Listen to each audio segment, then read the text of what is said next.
Hi everyone, welcome to my YouTube channel. My name is CeeChronicles. If you're joining me here for the very first time, I post fragrance related content weekly on this channel. However, I do have other random content that I mix from time to time. So if that sounds like something that you may be interested in, guys, please do join us on this channel by subscribing.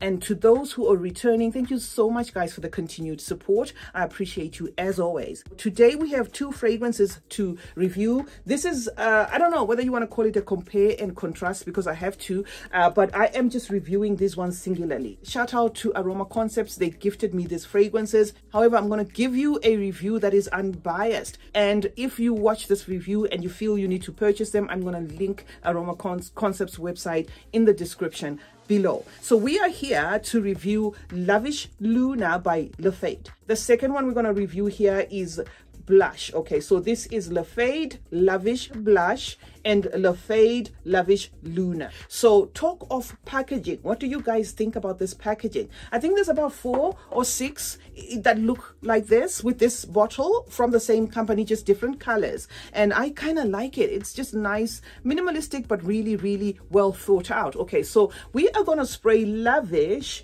Blush on this arm. Okay, so I'm going to show you the atomizer for those who care for that. So that is the atomizer for Lavish Blush, the pink one.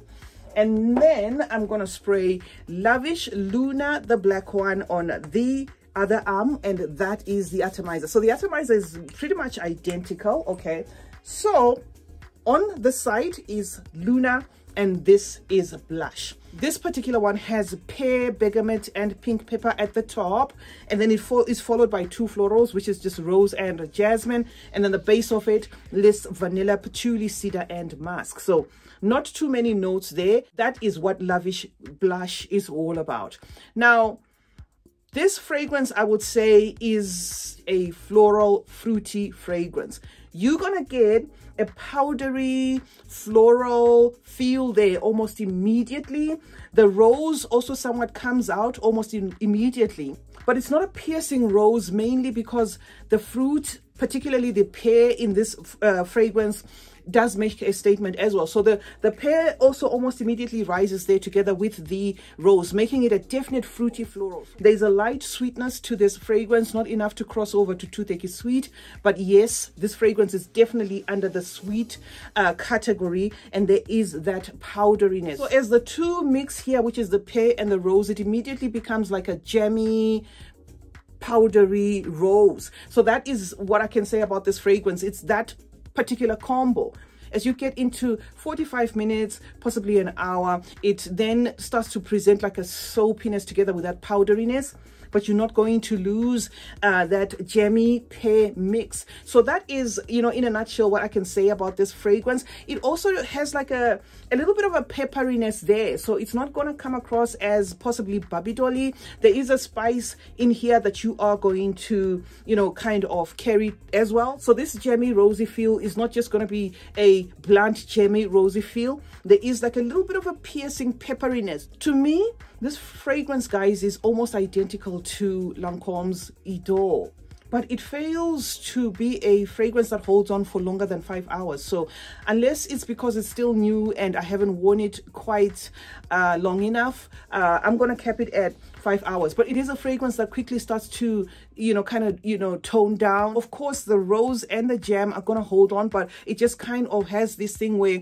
it starts to sort of like quiet down, if you will. So yeah, one for floral fruity lovers is going to be this one. Also for powdery scent lovers, but not necessarily too pronounced on the powder there. So if you are one after very powdery scents, it's not going to come across as very powdery, but of course it does have a soapy powdery accord in the dry down. Feels a lot feminine to my nose. However, you wear what you want to wear. Moving on to the second one, which is Luna, and as you noticed at the beginning of the video, I did spray Luna. So what I'm going to do with Luna, because I sprayed it on the side, I'm just going to hold it on this side as well.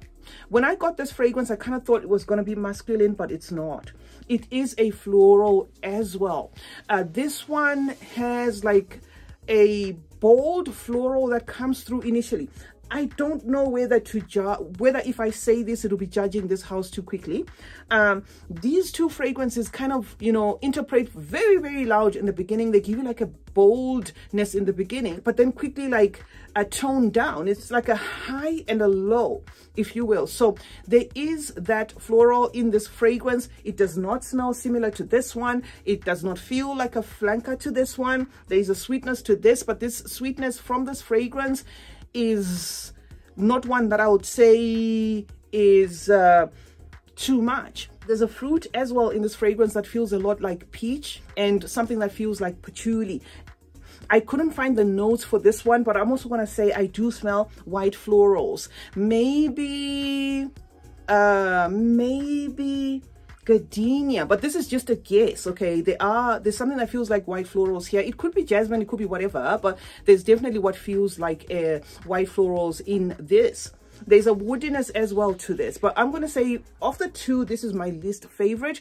There is something in this particular fragrance, like a note that comes through, whatever it is, whether it is a floral, that is almost doing a little too much, not in terms of adding some longevity to this particular fragrance, but to my nose, it's some floral that is coming across here that is kind of messing things up. But it is a profile. I'm going to tell you what I would liken it to, and maybe I am clouded in judgment because the particular fragrance that I'm going to liken this one to is not exactly my favorite. This has also like a saltiness to it, and the profile itself comes across as though like there is like a mushroom note in here. I don't know, it could just be the gardenia, my suspicion, because gardenia does in, you know, some instances come across as mushroomy. So there is a mushroom thing here that I get amidst this like slight sweetness and some of these florals and a little bit of some powderiness. On the website, this fragrance was likened to Scandal by Jean-Paul Gaultier. Now, I don't have a problem with Scandal, and to me it doesn't feel like that. If it's in line with that Scandal line, maybe it's a flanker, maybe it will be duping like a flanker of the original Scandal, because to my nose it feels like a fusion of Scandal, but more to me like Paco Rabanne's Olympia, because I do get a saltiness here. There's like a mushroomy thing going on there. It's not a bad fragrance. It's probably a profile that some people may definitely like, but there is like a maturity to this fragrance, and that piercing, like annoying, whatever mushroomy thing that I am kind of deciphering from this one, but it could very well be somebody's cup of tea. So that is what I can say, guys, about Luna. If indeed it is duping Scandal by Jean-Paul Gaultier, then possibly it could be maybe mine just hasn't macerated. But for now, I'm going to pass it off as a fragrance that feels a lot like Olympia because of the saltiness and the mushroom feel and that gardenia feel, and maybe 20-30% Scandal because of the sweetness. So that's what I had for you guys. We were here to talk about Le Fade's Lavish Luna, the black one, and Le Fade Lavish Blush, the pink one. My favorite from the two is going to be the pink one. To me, this one's going to be very pretty for so many people. If you are a femme fatale kind of person, you're going to love this one. The florals in here are not annoying. They are all in check. Everything in this one is in, you know, is in sync. All right, so this to me is not straying. This one is okay. It's going to be a profile that some people are going to like, but it's a bit all over the place. Both of them don't give me beast mode. By the way, they don't give me beast mode.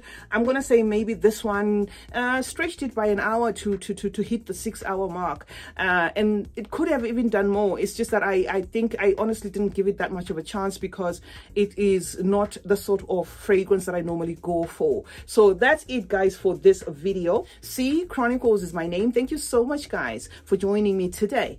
I hope you have subscribed. If not, then why not? Let's meet in the comment section where we obviously discuss more about fragrances. Tell me what you think about this line, guys. If for anything, just the bottle, tell me what you think. Have you purchased some fragrances from this company, Le Fade? If you have, I would love to know your thoughts. Like and share this video, and remember that smelling good is a form of good manners. Cheers.